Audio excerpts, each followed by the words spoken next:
The time God waited for me. The kitchen clock read 6:40 in the morning when Helena realized her coffee had gone cold again. Not because she was distracted, but because she was standing still, staring into space. Hands braced on the sink, listening to the mocking, insistent tick-tock. Time had always bothered her. Since she was a girl, Helena felt everything happened too late or too soon. Never at the right moment. Never at the pace her heart desired. While other kids grew up without thinking about tomorrow, she counted the days. She waited for answers. She waited for change. She waited for God to somehow explain himself. At 27, her eyes carried a weariness that didn't match her age. She had faith that she had no doubt, but she also had questions that hurt more than she liked to admit. How long? She would ask in silence. Helena believed in God, but she didn't understand his timing. The weight that hurts the first big delay was love. She fell in love young, with that wholehearted surrender only those who still believe in promises are capable of.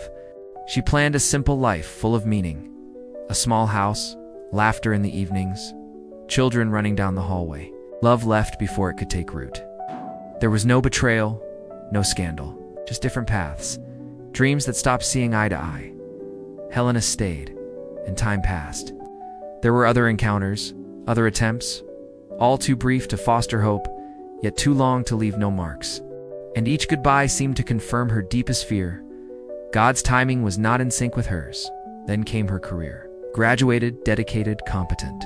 8, she prayed for an opportunity that never materialized. Doors opened for others, while she remained in the same place, accumulating responsibilities and frustrations. Maybe I'm not enough, she thought. Even though she knew God doesn't measure worth like that, but the heart does. When faith grows weary, the greater suffering, however, didn't come from the outside, came from the feeling of being forgotten. Helena prayed. She fasted. She served at church. She helped those in need. And still, it seemed God answered everyone except her.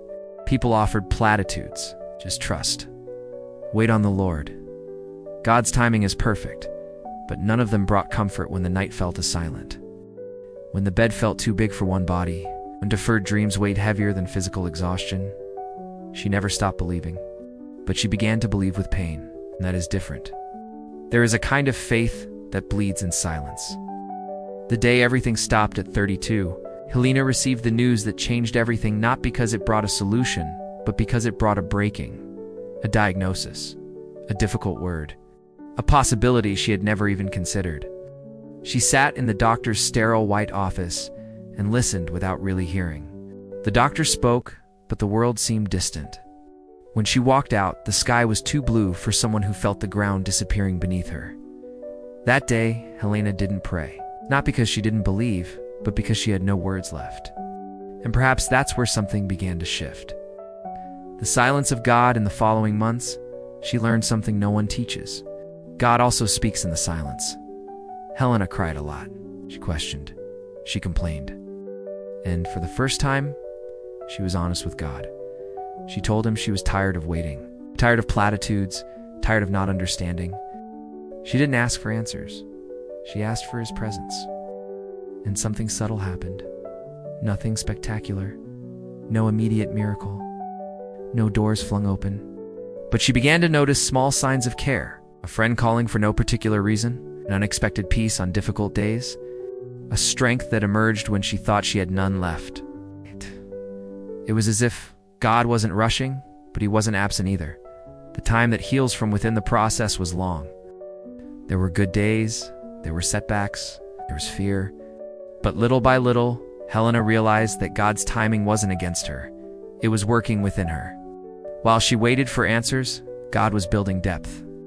While she begged for haste, God was cultivating maturity. While she wanted to arrive, God was teaching her how to remain. She began to see her story with less comparison and more truth. She stopped measuring her life by other people's yardsticks. Something curious happened. When she stopped fighting against time, she began to live within it. The grace that arrives unannounced, there was no dramatic turnaround, no fireworks. But there was grace. Helena received a new professional opportunity, different from what she had imagined.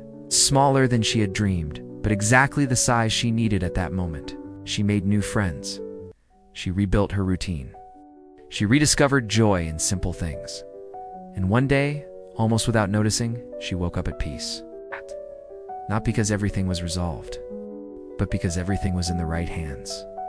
She understood that God's timing is not a delay, it is preparation. It is not indifference, it is deep, attentive care.